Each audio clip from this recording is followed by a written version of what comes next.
Hello and welcome to another SHUMPCAST. I'm Tony Shump Nardellan. And I'm Dominic Antonio Sorbara. And how you going there, Don? I'm Good? very good. I'm very excited. Who we got today? I'm very excited. Well, because it's a music icon, isn't it? yes, very. His name is John Favaro. He's, Bullfrog! Yes. He's my favourite bass player. I don't know if you like to be called that, but anyway. Okay, sorry. John he's an extraordinary bass player. I've known him for many years. He's played with Boom Crash Opera, Mark Seymour. Badloves.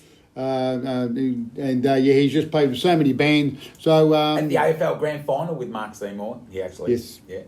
So here he is, John Favaro. Johnny! Who's currently playing with Boom Crash Opera. Is that correct, John? That is correct, yes. Oh, yes.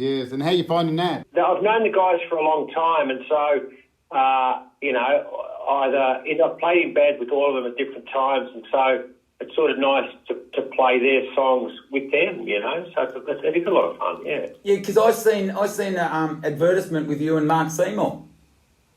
I'm in Mark Seymour as well. You're mate, how many bands you in?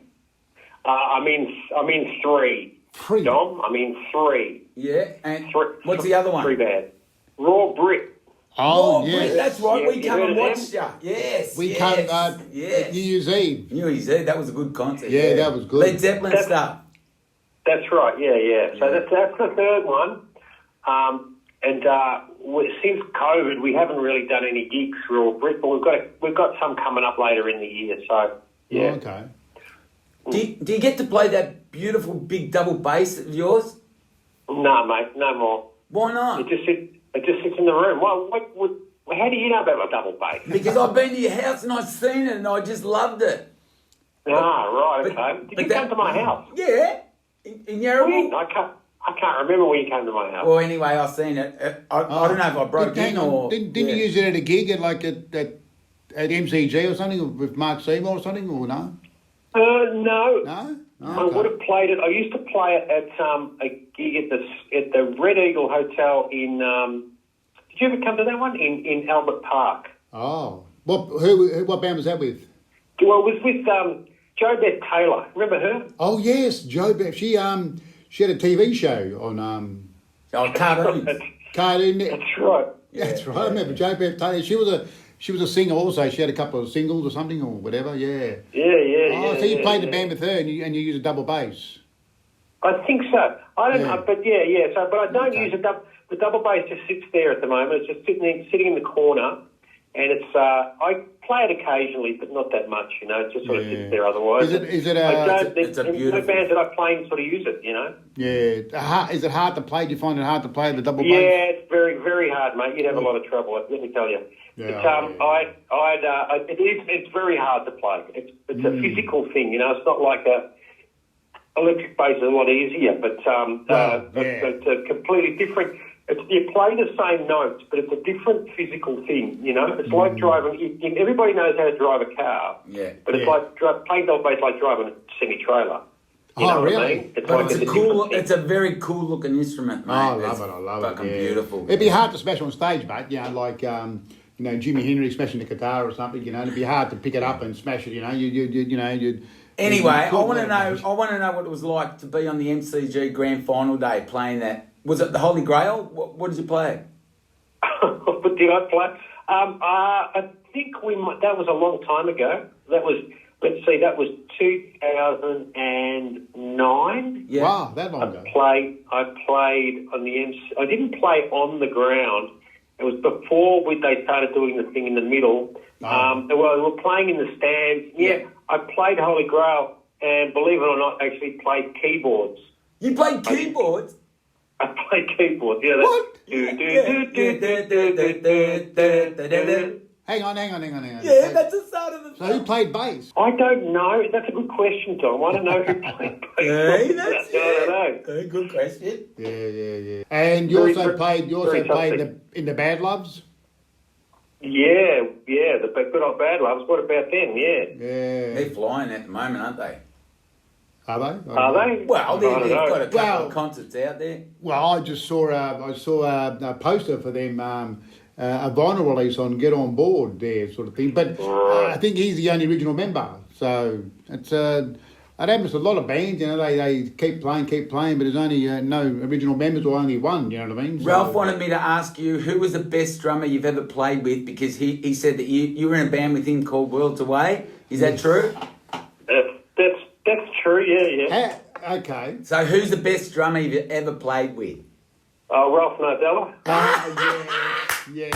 Thank you very much. He's right. He's the best. He's the best. Yeah, but I played in a band with you too. Remember? Me, you, Mick, and Brett Harpy. We did a couple of gigs. Yeah, look, they're okay. Okay. God. What was the name of that band? I remember back in the day, I used to gigs with Ralph, and he used to say to me, "Oh, you're not going to find a better drummer than me." I'll tell you, he's pretty confident back in the day. Now, give us the real best drummer you've ever played with. No. Now, come on, you played for I told you, Dom. No. Look, I don't know. I mean, it's like every drummer has their personality, and every drummer has their strengths. Exactly right. Exactly right. And I thought you were going to say Mick Evans. That's all. That's what I thought you were going to say.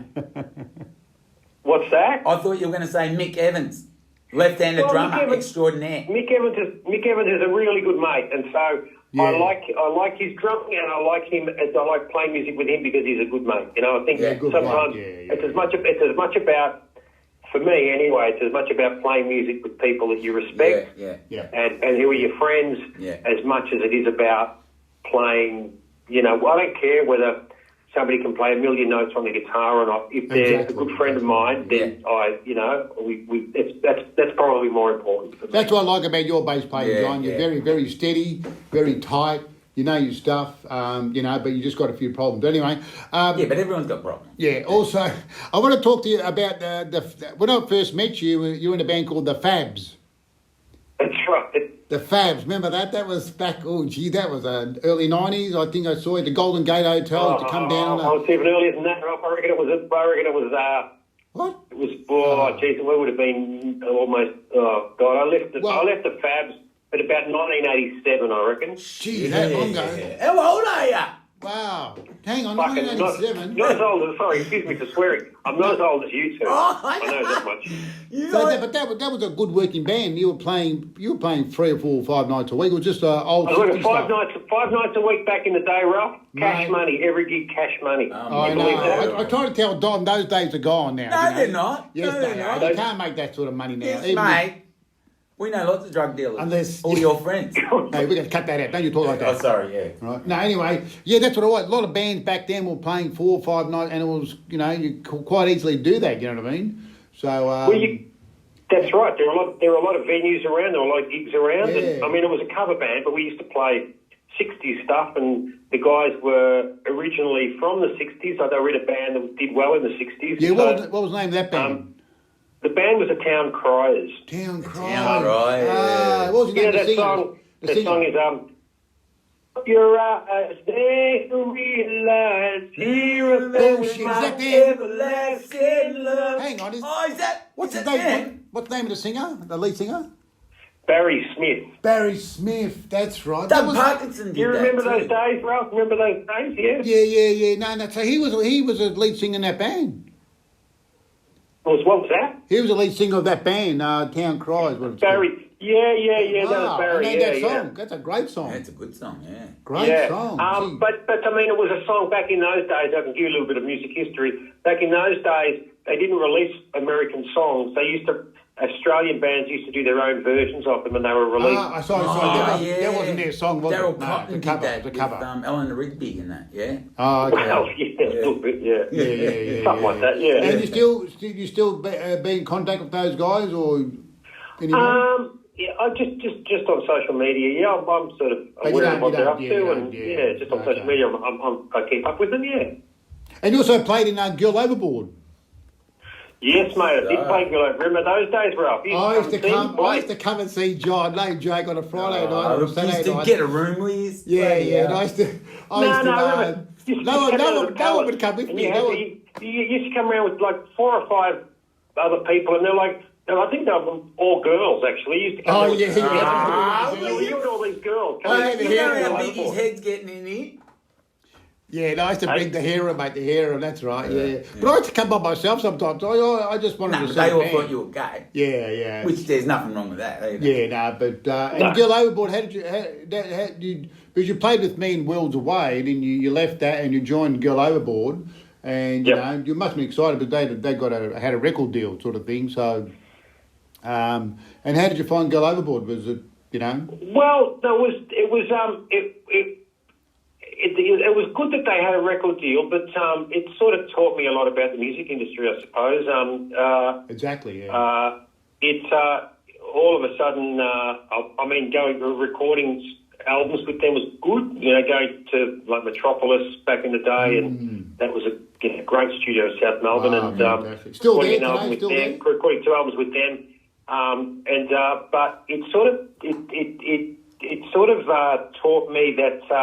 It is tough. It's tough if you, and this. I teach now, but I tell students it sort of starts when you get a record deal. That's when the hard work starts, and I sort of worked that out with Girl Overboard.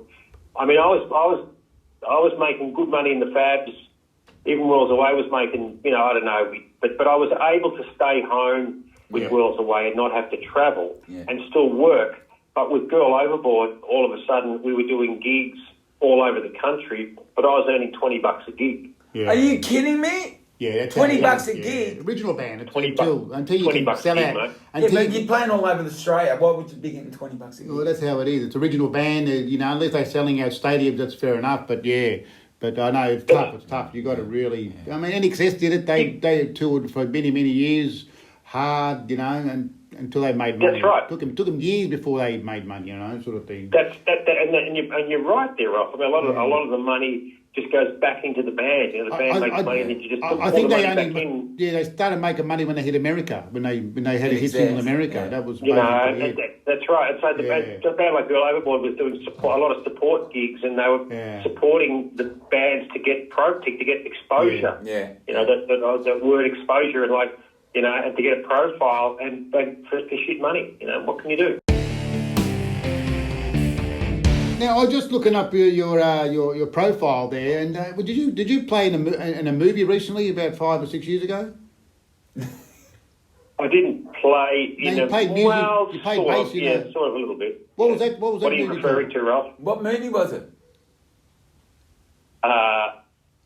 It was. It has something to do with something called Boy Castaways or something like that. Yeah, that's right. I saw that. Yeah, what was that? Was that a Australian film? Was it? It was. It was a movie by this guy who was a director at the Malthouse Theatre. He got some money from somewhere, I don't know, but he put a movie together, and I think it got showed on the ABC. But was that the one with Tim Rogers and Megan Washington and those fair enough. Is that the one? Is that the one? Yeah, that's the one. Yeah, I think that. Yeah, I saw it on there, and I said, "Oh, okay." Yeah, they did one gig. And that was a great gig, Megan Washington, Tim Rogers. That's great playing people like that. They're really Megan Washington blew me away. She was just amazing. Yeah. She was just. Yeah. It's just great to play people like that because you see how they take it to another level. Yeah. It's another level, and you just sort of go, "Wow, that is just." They're just so. Every note they sing, every song they sing, they're committed 110%. There's no doubt about it. They leave nothing, no fuel in the tank. They go hard, and they're really, really good. That's how I play drums. I play drums like that. That's why at the end of the gigs, after you get encores and encores and encores. So they don't understand when you sing. You give everything, mate. So you haven't got much left at the end of the gig. Yeah. Whereas you guys, you know what my nickname is in the music industry? Bacala. No, the dentist drummer, Tony the dentist drummer. Oh, you fill in all the gaps. Fill in all the gaps, yeah. So what's happening there with you're in Boom Crash at the moment? You're touring with Boom Crash, is that right? Yeah. Coming up. When's your next show? Next show, I'm just looking at the diary now. I'm putting some dates in. Hang on, let me see if I can find my next show. I think is. You really want to know? My next show is. Hang on. Come and see you, let me tell you exactly. My next show is April 9th in Queensland. Okay, yeah. Right, yeah. No. What about Melbourne? What do you got in Melbourne now? Around the corner? My next gig in Melbourne is, let's see, June the 4th. There's a good one. June the 4th, Full Crash Opera are playing at Palms at Crown. Crown? What night's that? What night? Oh, yes. Vinny, our mate works there. Yeah, Vinny Toronto works there. Oh, right. Oh, yeah. Head of Special security. Yeah, Head right. of security. Yeah, security get us in for Does he free. still drink his cordial or what? No, Does he still drink his cordial? Yeah, we love his Orange audio. cordial. Cotties, mate. Cotties, orange cordial. It kept you up all night. We'll leave it at that. Yeah. Anyway. Hang on. Okay. 4th of June, Palms at Crown. All right. That's What it. about any Mark pubs? it down. Any pubs in Melbourne, like the Corner Hotel or anything like that? Like the old pub style, gig. No. So I'm playing with Mark Seymour on let's see, Good Friday and the day after at Mimo in St Kilda. Mimo. That's in St Kilda. St Kilda. Yeah. I know. Yeah. Oh, you're Yeah. playing there. Oh, okay. We'll have to check that out. Yeah. So, John, how does it work now? You're playing 3 or 4 bands. How does it work? You get a gig, and you get double booked. What do you do if Mark Seymour wants you to play? I don't get double booked because it's first in, first serve. Okay, yeah. Okay. See, first in, best dressed. That's what it Yeah, is. that's it. Once you make a commitment to somebody, Yeah. then all bands have got we've got a diary. Yeah. Yeah. So Oh, yeah. that you get a gig somewhere and you just put in the diary, and then they can see, whoever's the manager or whatever can see, no, can't book that gig because they've got a you're gig doing with that. Mark Seymour or Wow. that sort of stuff. It's easy because me and Maz, Peter Maslin, he plays with we play together in all 3 bands. Oh, that's that's convenient. cool. Raw Brick, Bull Crash Yeah. Opera, and Mark Seymour. I play with Maz. There's been Don playing a band together, one too many. We're the same. We can't play with other people, that sort of thing. Yeah. We get phone calls every day. To play. Yeah. The phone's ringing off the hook, mate. Oh, mate. Yeah. Unbelievable. So you asked me before who the best drummer I ever played with is. Yeah. I'm playing. I'm doing. We've got to Let him talk. Maz now, so Who? The guy. Hey? The guy you're with now. the guy. What I'm saying is that you asked me before who the best drummer that I've ever played with is, and the fact that I'm playing with the same guy in 3 different bands at the moment. Oh yeah, that's Gives it. you- Yeah. Gives you a bit of a clue maybe as to What's his name? Peter Maslin. Peter Maslin, Maslin, yes. Very good drummer. I saw him back in the 80s or 90s playing, and I thought he was a great drummer. Very He's a good good drummer. drummer. Yeah. Very, very good drummer. I mean, just beautiful timing. Do you still catch up with Brett? Brett Harpy. Yeah. He lives across the road. Oh, beautiful. Well, can you Really? give him all my love? And Mick Oh, Evans too, because we went and seen Mick at the What's that? Williamstown. We went and seen Mick at the Williamstown Tavern. Yeah, right. Pirates Yeah, no, Tavern. I wanted Oh, the Pirates I Tavern. Yeah, that was a great I missed day. out on that. We got there about 3 o'clock and ended up about 12. It was a big day, Oh, mate. it was a great day, yeah. It was, Yeah. He killed him too. I don't know why he didn't come, I wore me big 10-gallon hat. A couple of us wore that. Yeah, we got 10-gallon hats. You know those big Stetsons from America? I do, yeah. Right, cool. Ask Mick. Yeah, we had a ball. How was the band? Were they good? They were tight. Yeah, they Very were good. tight. They're like a country blues sort of band. Yeah. They were good. The toe tappers. Right, Toe tappers. How did Mick Evans go? Did he Yeah, go no, right? good, he good, killed no, him. good, He good. killed him. Yeah, nice steady Yeah, beat. Very yeah. good, very good. He's probably the best Yeah, drummer I've played with. Yeah. Mick Evans. Yeah. Oh, he's probably... Didn't he play Wells Away too? Yeah, he played Wells Away. Did he? He replaced me. Oh, there you go. Yeah, See? that's right, yeah. The band went downhill after you left. Yeah. Oh, no. What about No, Vinny? hang on Vinny's a sec. good drummer. When you left, John, the band was never the same Yeah, when after you left, And we're John. going to finish it off here because I don't want to go into it. Yeah. Right? We're going to finish it off. We're going to wrap it up here. I We've got another call coming I in. still We've got- feel bad about that, Ralph. I still feel bad about that. Yeah, I know. Of course I know. you do. Anyway, let's just Yeah. move on. We've got another call coming. We've got Scott Kahn who's calling in. He wants to be on the show, so we've got to move on. You know Scott Kahn? okay. No, John's more important Another than call's Scott coming Kahn. through. Hang on. That's Brian Cannon. You know him? Brian Cannon. Who's I know Brian, yeah. Yeah, he's ringing through now. He wants to be on the show. And we've got another one here, Brian Mannix, too. He wants to be on the show. Oh, really? So we've got to wrap it up. Have you played with Brian Mannix before? Hey, what's that? Have you played with Brian Mannix before?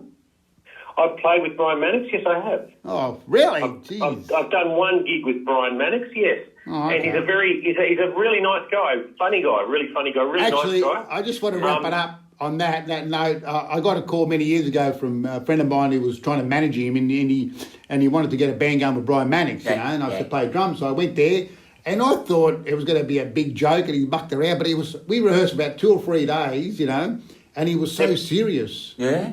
He was like a serious songwriter, and I just couldn't believe it, you know. But, you know, it didn't eventuate or what happened, I don't know. He didn't want to do it anymore or something, but yeah. Yeah, but hasn't he got a couple of hits? Where will we be in 50 years? Is that the one? I know. But anyway, that was many years ago. But he never pursued it anyway. Not as good as the one me and Johnny come up with. Dummy like band of Johnny.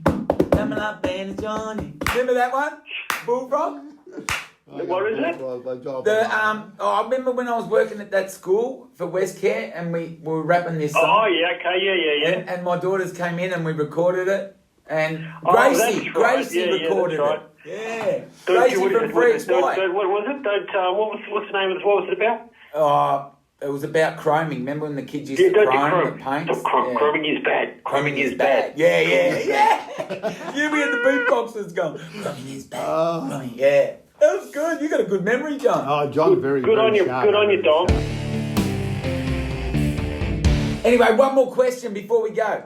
Why did they call you Bullfrog? Why the name Bullfrog?